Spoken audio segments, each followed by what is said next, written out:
बूढ़ा शख्स जिसे मालिक मकान ने धक्के मार के बाहर निकाला, बेबस बूढ़े की तस्वीर अखबार में शाया हुई तो तहलका मच गया। हुकाम की दौड़े लग गईं।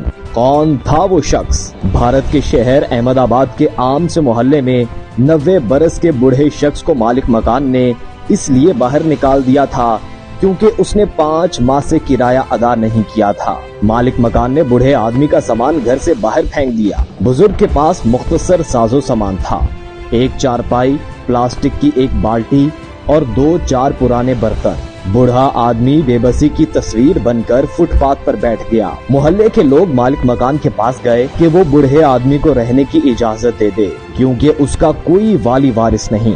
वो कहीं से उधार पकड़कर किराया भी अदा कर देगा। अभी ये बहस जारी थी कि एक अखबारी रिपोर्टर का गुजर हुआ। उसने बेबसी की तस्वीर बने हुए बूढ़े की तस्वीर बनाई।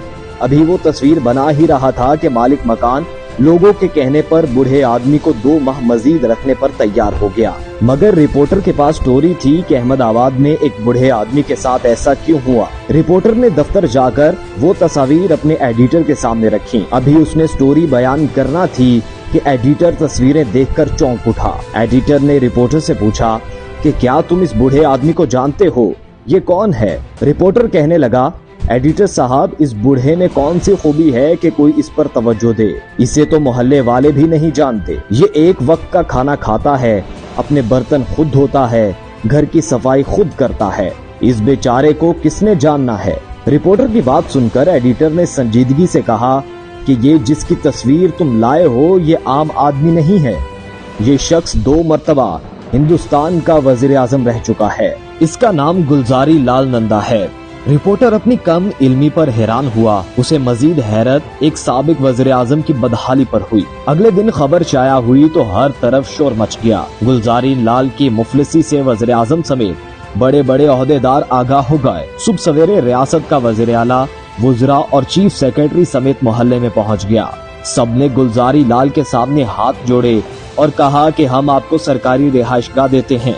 सरकार आपके लिए वजीफा भी मुकर्रर कर देती है। आप इस मामूली से मकान को छोड़ दें। गुलजारी लाल ने इनकार करते हुए कहा कि मेरा किसी सरकारी सहूलत पर कोई हक नहीं। इस दौरान गुलजारी लाल नंदा के रिश्तेदार आ गए। उन्होंने मिन्नत समाजत की। रिश्तेदार बड़ी मुश्किल से ये बात मनवाने में कामयाब हुए कि गुलजारी लाल 500 रुपए महीना कबूल कर लिया करेगा। इस मामूली मकान के मालिक को जब ये पता चला कि उसका किरायादार तो मुल्क का वज़ीर आज़म रह चुका है, उसने गुलजारी लाल के पांव पकड़ लिए। कहने लगा कि मुझे बिल्कुल मालूम नहीं था, आप बता तो देते। बूढ़े गुलजारी लाल ने जवाब दिया कि ये बताने की जरूरत नहीं कि वो कौन है, बल्कि वो तो एक मामूली सा किरायादार है। गुलजारी लाल जब तक जिंदा रहा उसी मकान में रहा और मरते दम तक 500 रुपए में गुजारा करता रहा। अहमदाबाद में 99 बरस की उम्र में फौत होने वाले गुलजारी लाल नंदा का जन्म 1898 में सियालकोट में हुआ था। FC कॉलेज लाहौर के बाद मुंबई और अहमदाबाद की यूनिवर्सिटी में तालीम हासिल की। सियासत में कदम रखने के बाद वजीर खारजा बने। 1964 में जवाहरलाल नेहरू के इंतकाल के बाद गुलजारी लाल को मुल्क का वजीर आजम बना दिया गया। फिर 1966 में लाल बहादुर शास्त्री के बाद दोबारा वज़ीर आज़म के मनसब पर बराजमान हुए। 2 बार वज़ीर आज़म रहने वाले गुलजारी लाल का जब इंतकाल हुआ तो उस वक्त ना तो उनका कोई जाती घर था और ना ही कोई बैंक बैलेंस।